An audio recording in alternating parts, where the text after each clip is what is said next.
hope you're all comfortable. Now, you're used to sitting on the ground.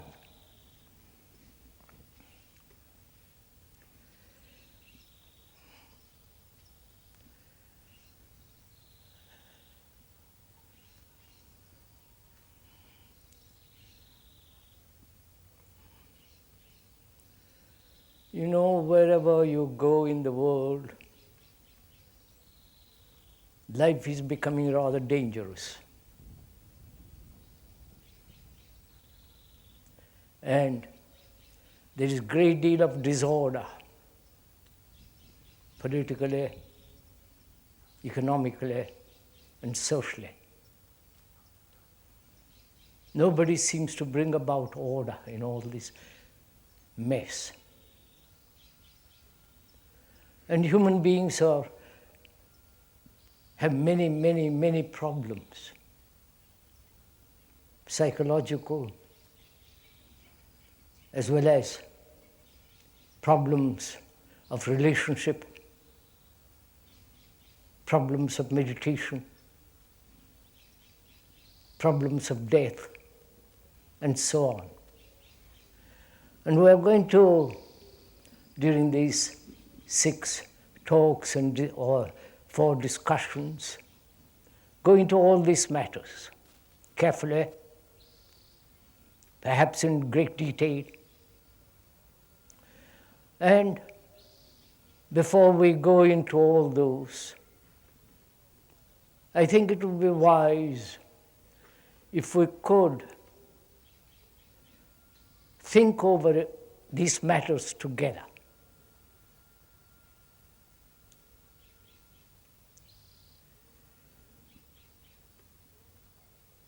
We only seem to think together when there is a great crisis, like war,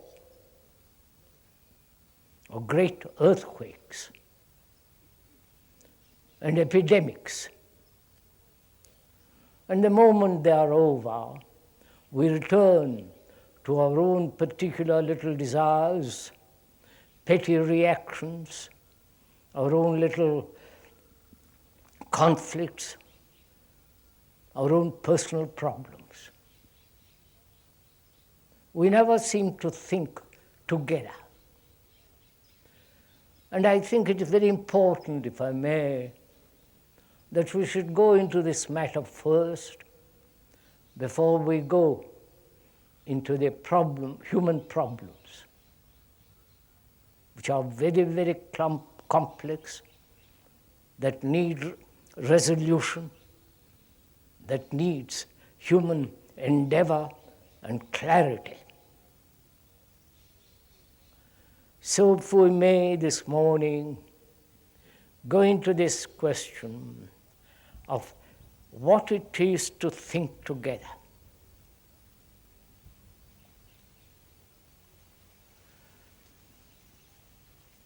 Please, this is a serious meeting. This is not an entertainment, something by which you are stimulated or asked to believe. This is not a meeting for propagandic purposes. So, if we may ask you to be serious, because we're going to talk over great many problems that affect our lives. So you must, if one may ask, give your attention, your care, your mind, your heart to find out the solution to all our problems. And there are solutions, which we shall go into as we go along. But first, it seems important that we think together. I mean by that word, think together, by those words, most of us have our own particular capacities of thought, our own particular prejudices. our own concepts, ideals, beliefs, conclusions, and we hold on to them. They become far more important than to find out if we can communicate with each other. Whether we can think together over our problems.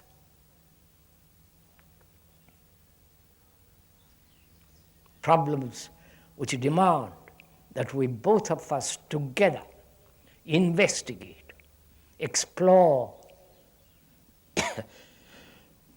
and we cannot possibly do that if we do not know how to think together.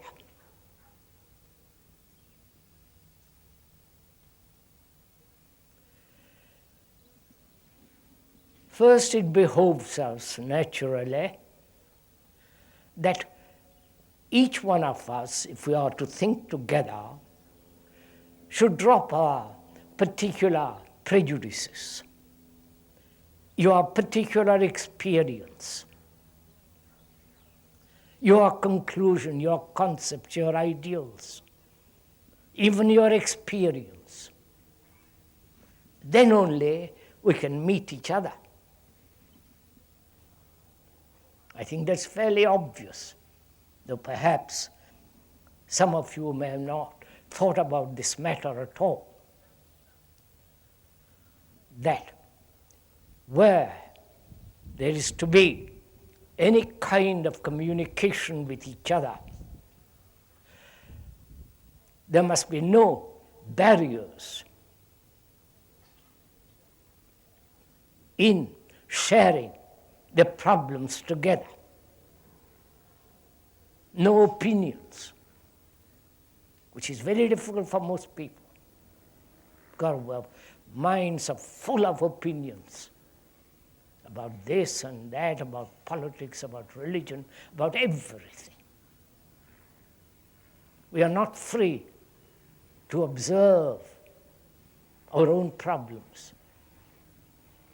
We are not free to look at the complex society in which we live, with all its disorder, inanities, insanity.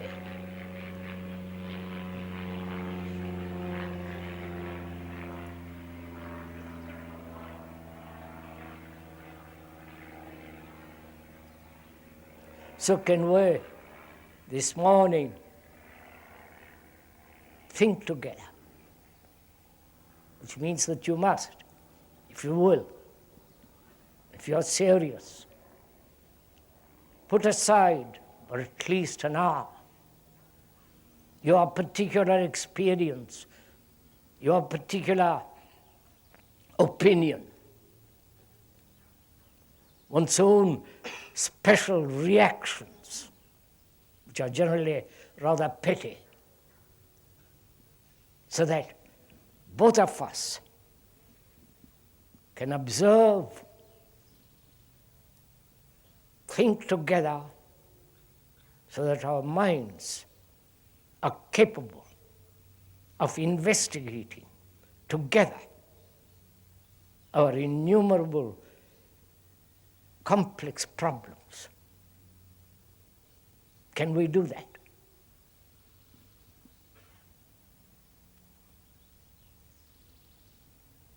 Can you, if you are willing to think over together our problem, put aside the conclusions that you have come to, the experience that you have had, your particular response or reaction, so that your mind is clear, so that we can look together. That's the first thing, I think, which is most important. because after all you have taken the trouble to come here. I don't know why you come, but since you have come, since apparently you must be serious, then we must be able to communicate with each other.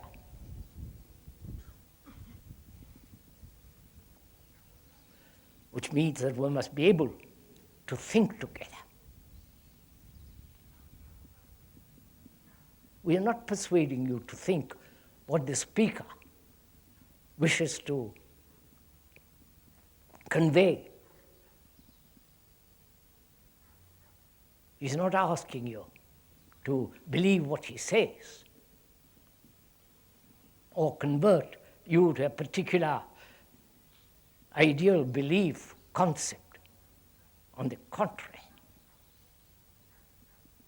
we are together here to investigate, to explore our many, many problems. And you cannot possibly do it if you hold on to your particular vanity, to your particular idea. Please, this is very serious if you want to. So, will you be willing to think together with the speaker and you to investigate our innumerable problems?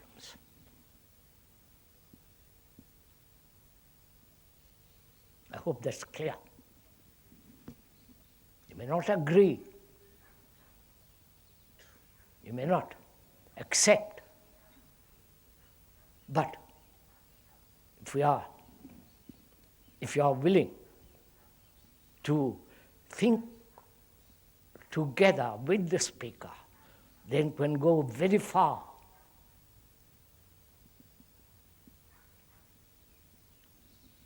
Right? That's clear, I hope.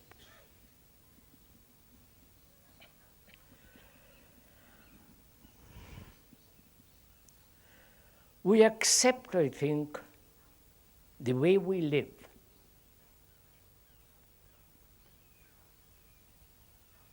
We may be dissatisfied, we may be discontented, we may rebel slightly against the way of our lives, but generally speaking, we accept the society as it is, with all its immorality,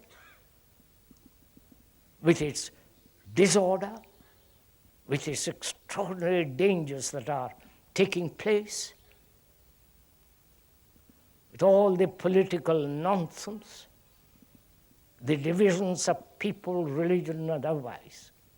We accept this because we do not know how to bring about a change in it. We want change.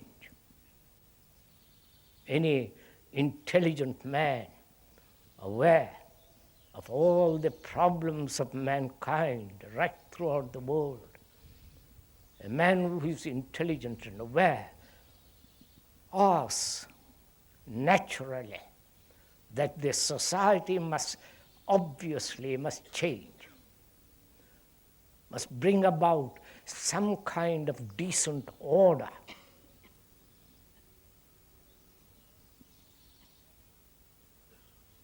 And we do not know what to do.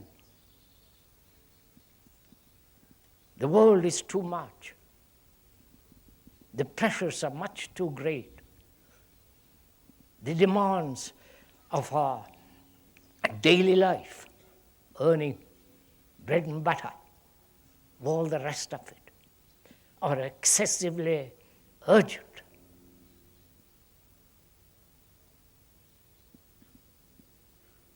And if you observe, there are those who say that man is conditioned and he cannot possibly change that condition, and you must make the best of it. I hope you're familiar with all this.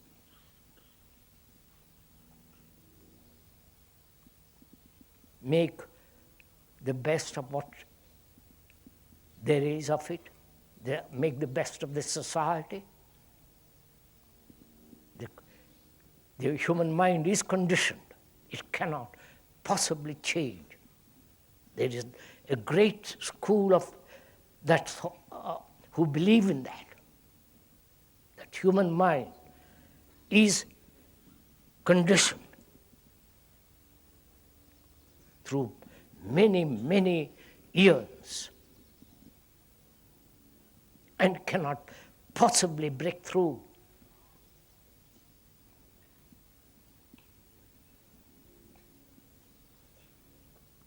And so there are all those intellectuals, theoreticians, great philosophers,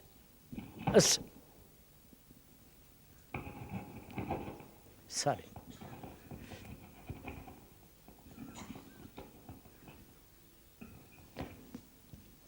Marx Park.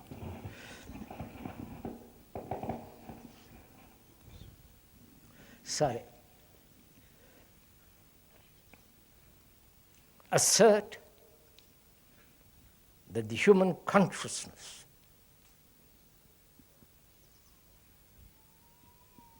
as it is can only make it slightly better. It cannot possibly undergo a radical change.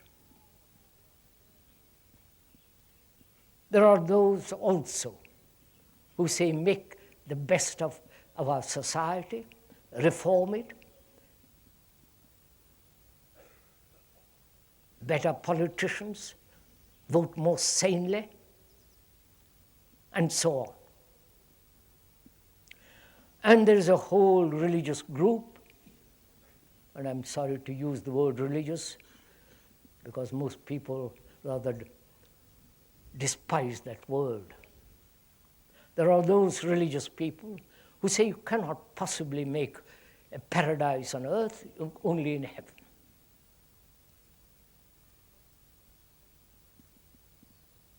Only you cannot possibly escape from your sorrow, from your misery, from your pain. But if you believe in some deity, in some figure, then perhaps you'll be saved.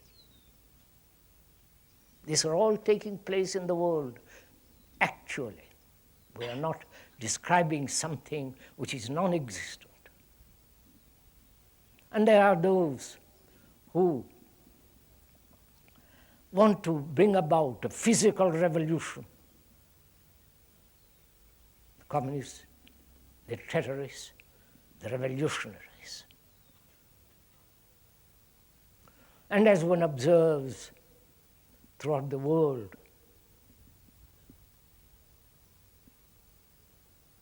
that by changing environment, by bringing about a dictatorship, human mind is not going to be changed. They may conform, they may adjust, but the human consciousness, with all its complexity, remains the same. So one is surrounded, as you observe, by these various groups, all urging that they have the right way, all asserting, including the gurus, that if you follow, if you obey, if you conform, if you accept, will bring about a change in society. Those of us who have lived sufficiently long have seen through all this. They do not offer fundamentally the transformation of human consciousness, of human endeavor to bring about a different human being. We are going to go into all that, whether it is possible for a human mind, yes, to undergo a fundamental, radical psychological revolution. That's what we are concerned, whether it's possible to bring about a good society.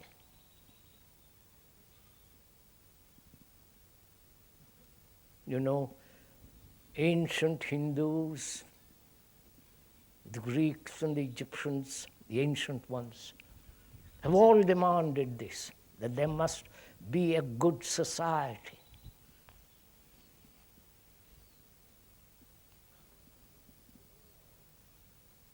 And the word good, the intellectual rather despise that word, spit on it. They say good is very relative. Good is not absolute. It is just a modification of the bad. Are you listening to all this? Are you interested in all this? I hope you are, because you are part of this ugly society in which we live, with all its extraordinary misfortunes, accidents, disease, pain, suffering.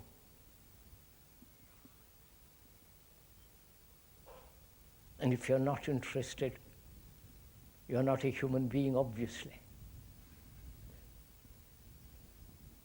Because it's part of our life. And if we are not interested in the way we live, whether we can bring about a change in that, in our lives, then we become merely a cogs in vast machinery that has utterly meaningless. We have lost all value. Life has become, if you observe, in most of people's life, wholly meaningless. They may go to the office. They may earn a lot of money, live in an affluent society, have cars, splendid gardens and pools and all the rest of it. But life is rather shallow, utterly without any significance. This is our life. And we try to give meaning to it. The philosophers try in different ways to give significance to life, which then becomes theories, abstractions. And theories and abstractions in themselves are utterly meaningless.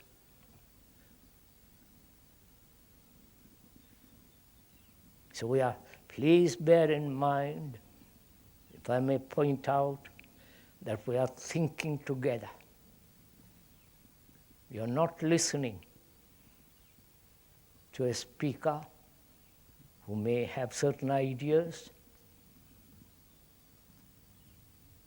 certain approach to life, but ideas are merely conclusions of thought. And if you have certain ideas, and also the speaker has, then there is no possibility of thinking together over this vast existence which you call living. So please, if one may request you, be serious for an hour. And that's very difficult for Americans, because they're so used to being entertained. The cinemas, the books, the magazines, they try to entertain you, help you to escape from your own everyday misery, confusion, and pain. This is not an entertainment, intellectual or otherwise.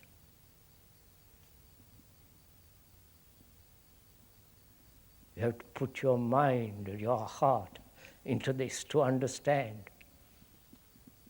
our lives.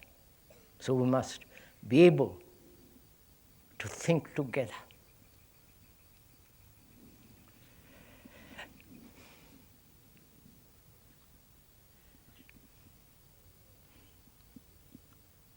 So as we are seeing, and I hope we are also seeing the same thing as the speaker is seeing, that there are these various theories, beliefs, dogmas, saviors, gurus, philosophers, exercising all their influence through literature, through personal expansion, through personal desires, and so on, have not fundamentally changed man.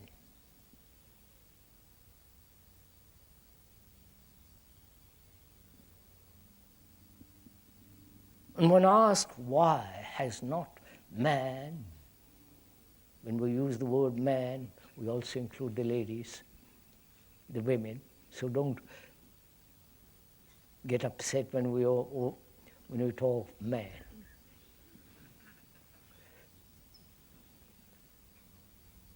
It's a crazy world.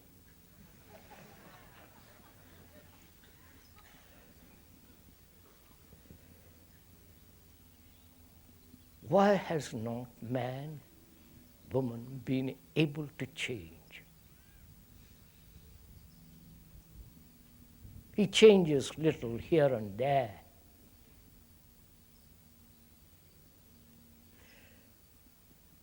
And yet he demands that there be a good society.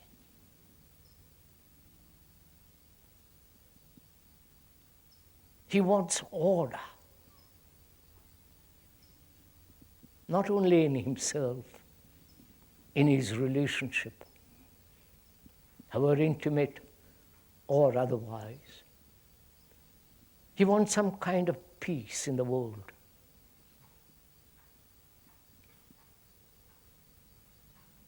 He wants to be let alone, to flower, to have some kind of beatitude.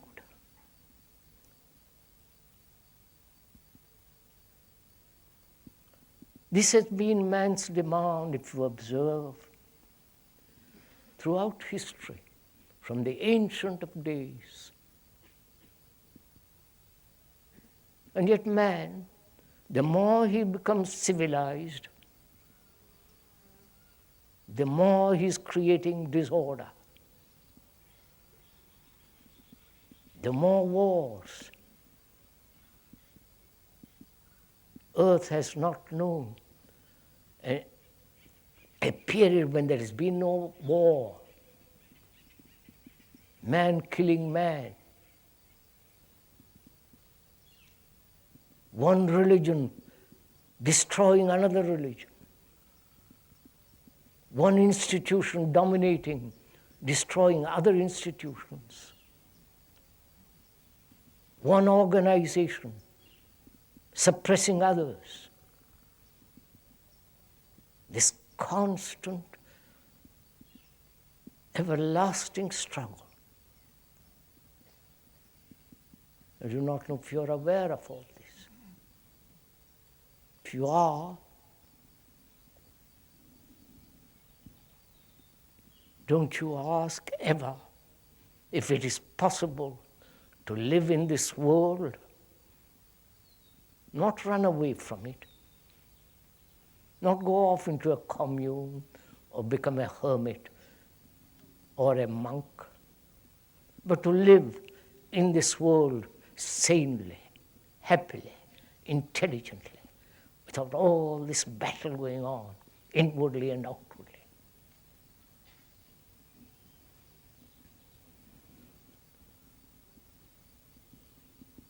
If you do, and I hope you are doing it now, because we're thinking together, if you do, then you must demand that there be a good society. Now we'll go into that word good, if we may, because most people, the intellectuals, the highly cultivated minds, think good is rather impossible word. They don't like that word because it's rather shy-making word. You following all this? But I think we should stick to that word in spite of them. So we must go into that, to the meaning of that word.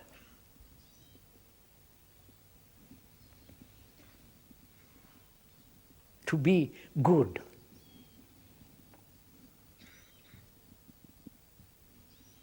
Because you cannot have a good society which has been the dream of ancient Indians, Hindus, ancient Greeks and Egyptians and so on, to bring about a good society.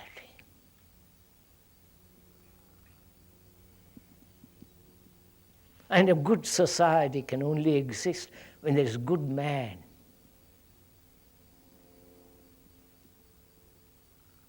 Because being good, he creates goodness, brings about goodness in his relationship, in his actions, in his way of life.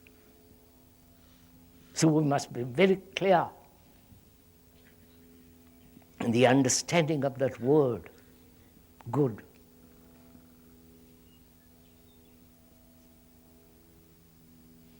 Don't despise that word.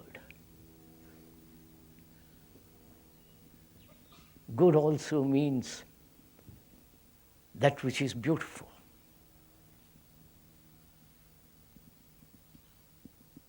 Good also means that which is holy. It's related to God, to the highest principles and so on.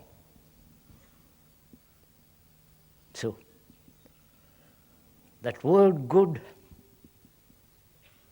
needs to be very deeply understood. When there is this goodness in one, then whatever you do will be good. Your relationships, your actions, your way of thinking and so on. So please, as we are thinking together, let us examine that word.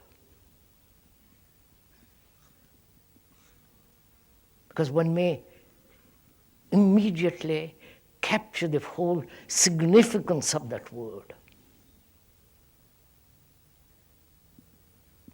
The extraordinary quality of that word.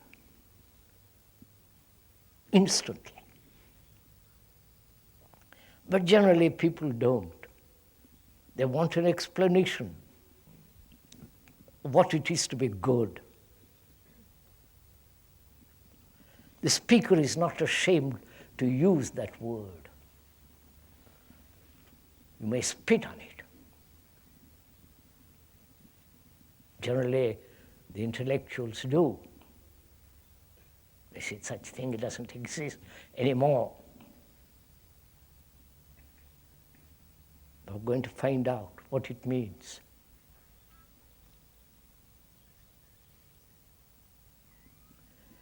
Goodness is not the opposite of that which is bad. Please carefully let's think over this thing together. Because this is going to, if you really go into this very deeply, it's going to affect your consciousness. It's going to affect your way of thinking. It's going to affect the way of your life.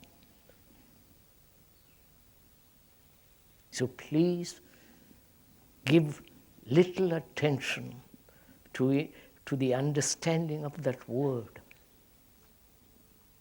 First, the word is not the thing, right? I may describe the mountains most beautifully, paint it,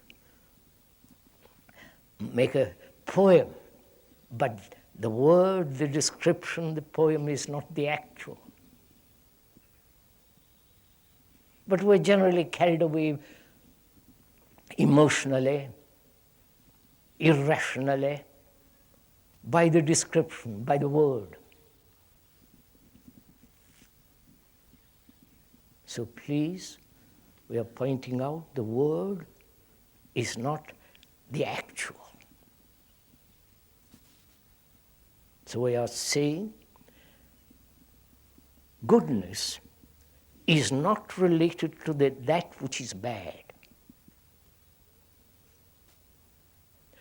The good is not the outcome of the bad. Goodness is totally unrelated to that which is ugly, which is not beautiful. So goodness is by itself unrelated to that which we may consider evil, ugly, bad. That's the first thing to comprehend in thinking over together. If you say the good is the outcome of the bad, the evil, the ugly, then the good has in it the bad, the ugly, the brute. You understand? You understand this? No? The good must be and is totally unrelated to that which is not. And the good cannot possibly exist when there is any acceptance of any authority. Right? I'm going to go into, please, we are thinking together over a very, very serious problem.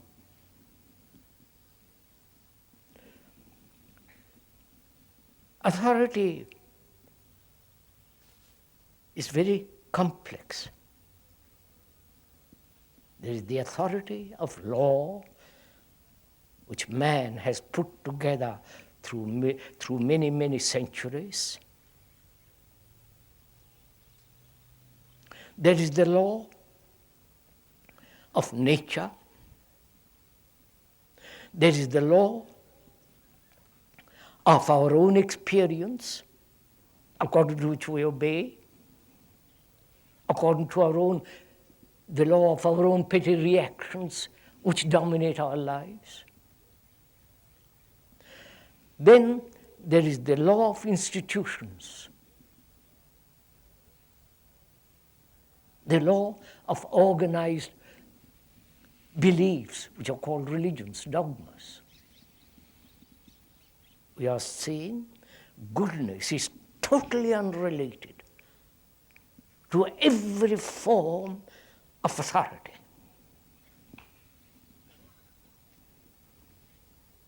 Please look at it, examine it, understand it. Don't reject it. So say it's too complex, we don't understand. It's very simple. If you examine it, if you apply your mind to it.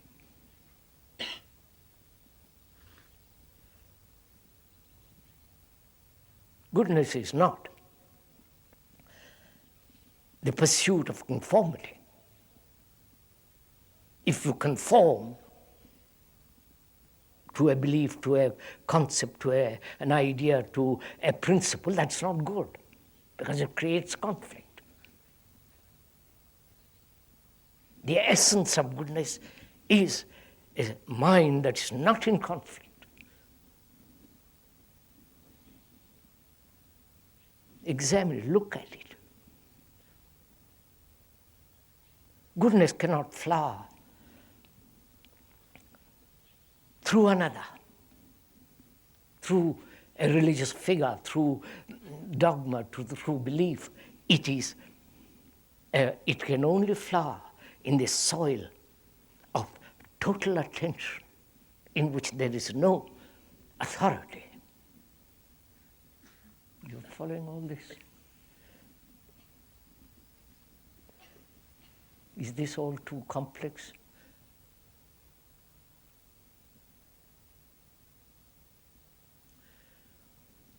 And goodness implies great responsibility.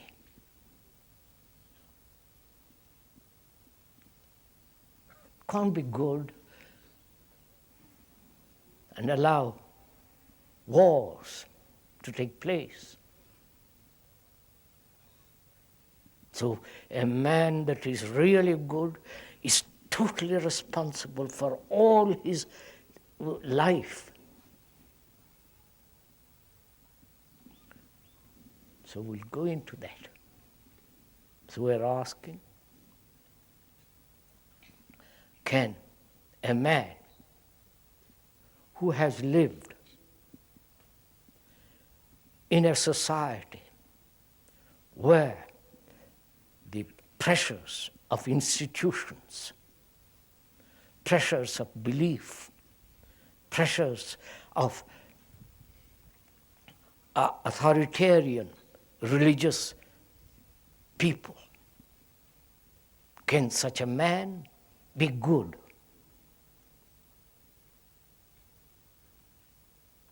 You following all this? Please give your minds to this.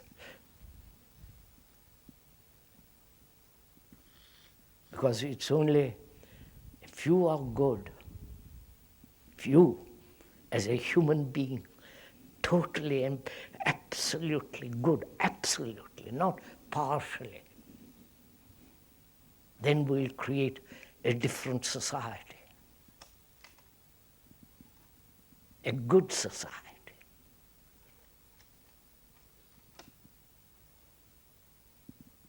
So, our question then is it possible, living in this world, married, children, jobs,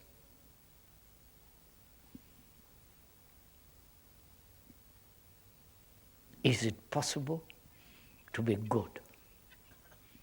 Good in the sense we are using it carefully, in which is implied great responsibility, care, attention, diligence, love. That is, whole of that word good contains all that. Is that possible for you who care to come here, listen? Is that possible for you?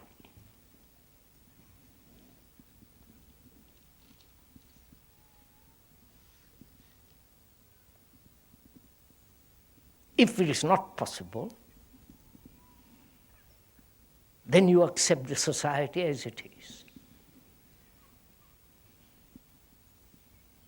Please, this is very serious, as we pointed out. This is not for little children. This is not for those who do not want to think through a particular aspect of life.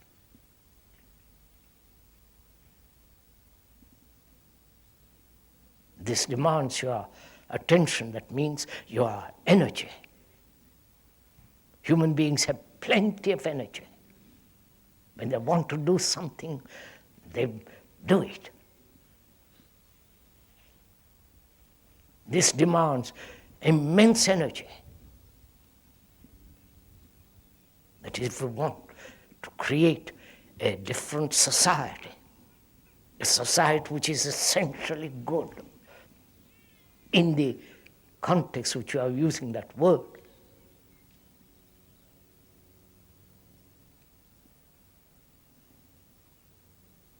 Now, having stated that, what prevents us? You understand my question? What prevents every human being who's here from being utterly good? What is the barrier?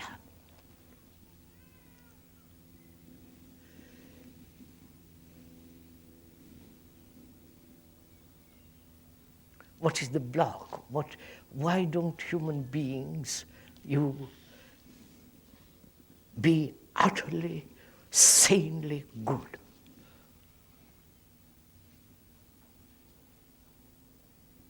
Is it we are caught up in our own petty reactions? Please examine it, don't throw it out.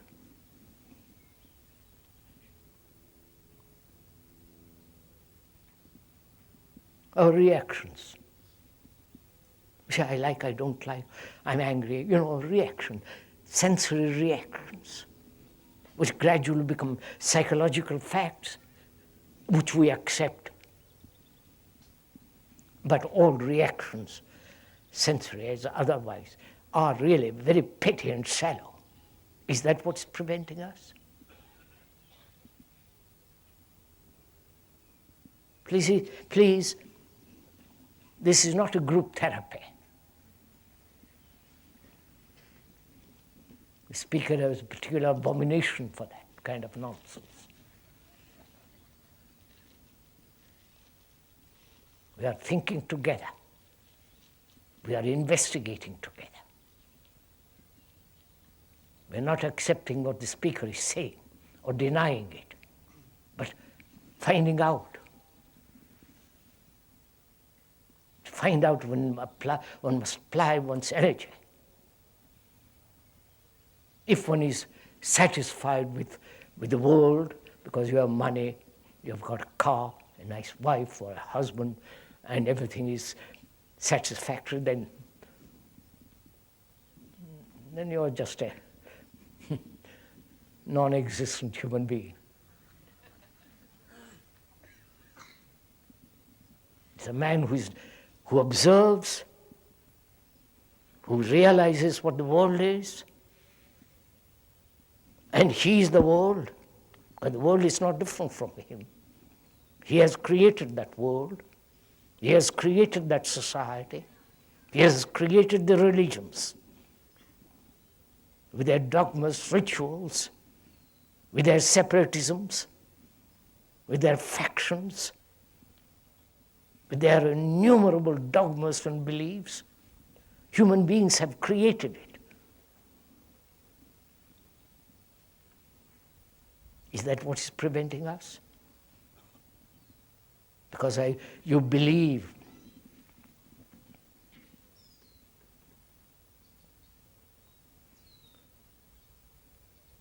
or you're so self-concerned with your own problems, sexual, fears, anxiety, loneliness, wanting to fulfill wanting to identify with something or other. Is that what is preventing a human being from being good? Please, this is not rhetoric. This is where we're asking something very, very, very serious. If they are preventing, then they have no value. You will naturally put all that aside.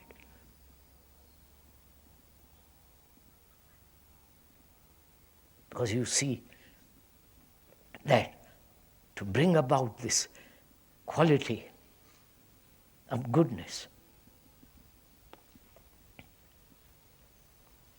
any pressure from any direction, your own belief, your own principles, your own ideals, utterly prevent that goodness from being, then you will, if you see that, you will naturally put it aside without any equivocation, any conflict, because that's stupid. So we're asking, is this what is preventing you? Human beings right throughout the world. It isn't only in America, in this country, that there is this great chaos, disorder, the danger to life. It is in Europe, in India, everywhere, this spreading more and more and more.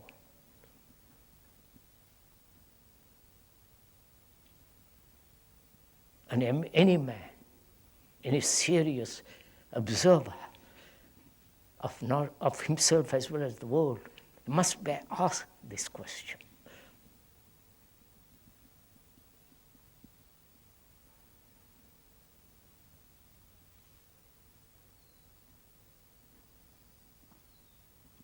You see, sirs, the scientists, the politicians, the philosophers, please listen to all this. The gurus, whether they come from India or from Tibet or from your own country, they have not solved our human problems. They give you all kinds of theories. Nor the psychoanalysts, they haven't solved the problem. Nobody will. We have to solve these problems ourselves because we have created the problems.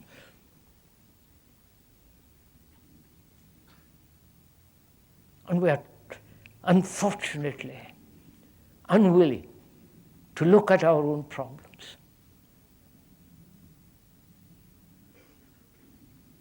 to go into them, investigate why we live as we do. Utterly self-concerned, selfish lives.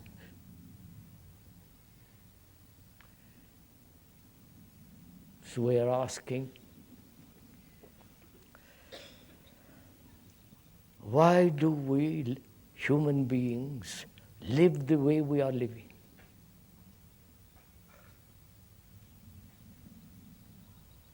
Our education doesn't help us to solve our problems. You may get a good job.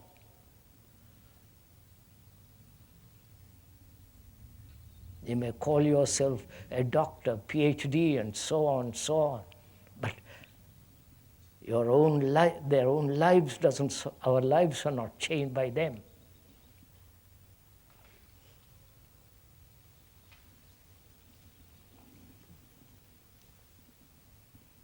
So we're asking, can this goodness, with its beauty, with its holiness, that word means that. Can we live that way?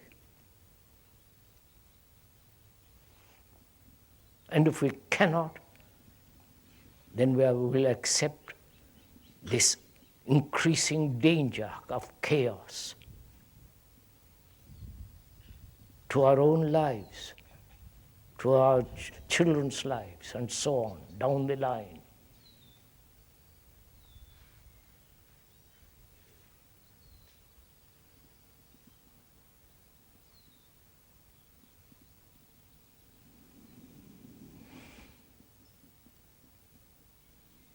So after listening, are we thinking together? Are we seeing the same thing, you and I together? The same thing.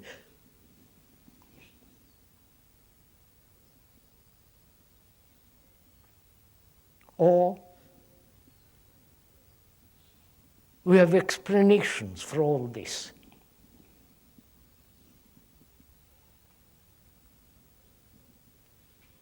Or we say, well, somebody else is going to alter our lives.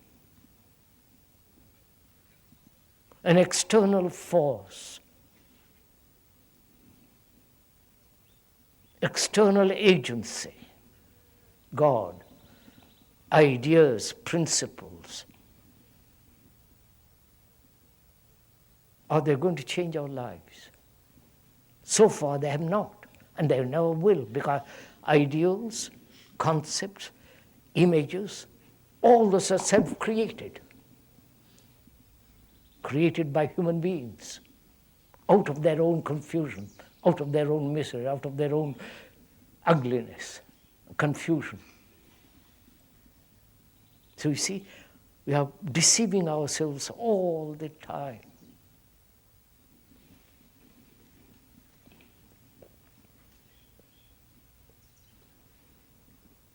So come to the question then, what will make us change? You understand my question, sir? More shocks?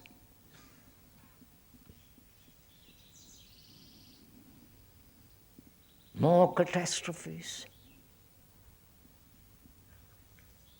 Different forms of governments? Different images, different ideals, and so on. You have had varieties of these, and yet we are not changed.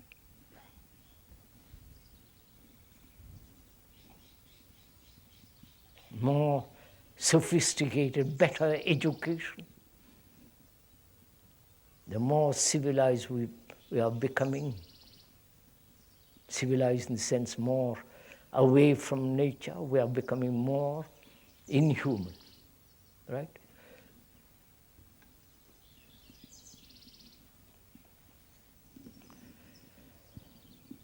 So what shall we do?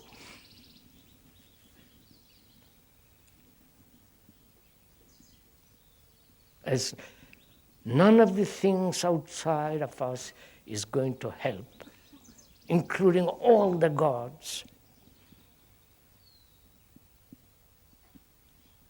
then it becomes obvious. Only I have to understand myself.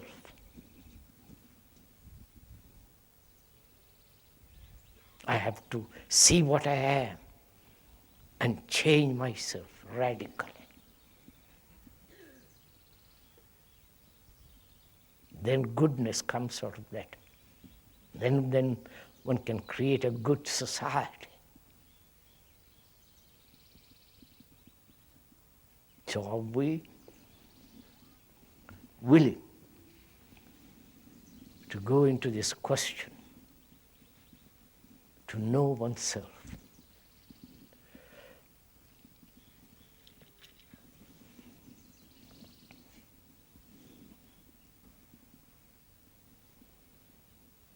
To understand oneself, because oneself is the world. You understand, sirs? Human beings whatever their color, their religion, their nationality, their beliefs. Human beings right throughout the world psychologically, inwardly suffer. They go through great anxieties, great loneliness, extraordinary sense of despair, depression, a sense of meaninglessness of living the way we do. Right through the world, psychologically, they are similar to each one of us. That's a reality, that is truth, that's an actuality. So you are the world psychologically, and the world is you.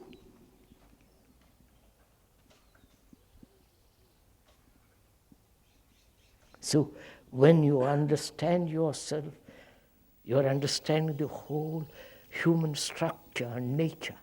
It's not mere selfish investigation. Because when you understand yourself, you go beyond yourself. There's a different dimension comes into being. So we are thinking together over this. And we shall go into it tomorrow. Because you can't stand more than an hour of this kind of talk.